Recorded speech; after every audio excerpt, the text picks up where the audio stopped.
পাকিস্তান থেকে ইংল্যান্ডে চলে যাচ্ছেন সাকিব আল হাসান। ইংলিশ কাউন্টির সারে ক্লাবের হয়ে খেলবেন তিনি।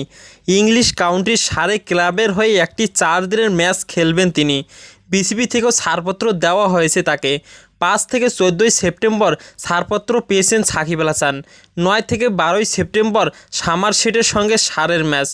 2009 এবং 2010 সালের লিগ মৌসুমে প্রথম বাংলাদেশি হিসেবে ইংলিশ কাউন্টিতে খেলেন সাকিব। ওয়াস্টারশায়ারের হয়ে 8টি প্রথম শ্রেণীর ম্যাচ খেলেছিলেন সেবার। ন্যাটওয়েস্ট টি20 ব্লাস্ট খেলেন 2013 সালে লেস্টারশায়ারে। লম্বা বিরতি দিয়ে আবার ইংলিশ কাউন্টিতে ফিরছেন বাঁহাতি অলরাউন্ডার ভারত সফরের প্রস্তুতি নিতে। কোনো জটিলতা না হলে কাউন্টির ম্যাচ শেষ করে ভারতের বিমান ধরবেন সাকিব।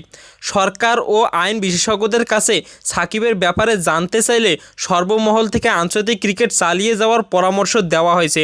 কিছুদিন দেশে না ফেরারও পরামর্শ তাদের। সাকিব সহসা দেশে ফিরবেন না। তো দর্শক, আপনি যদি একজন সাকিবিয়ান হয়ে থাকেন অবশ্যই একটি লাইক, একটি কমেন্ট করবেন এবং ভিডিওটি শেয়ার করে দিবেন। ধন্যবাদ সবাইকে।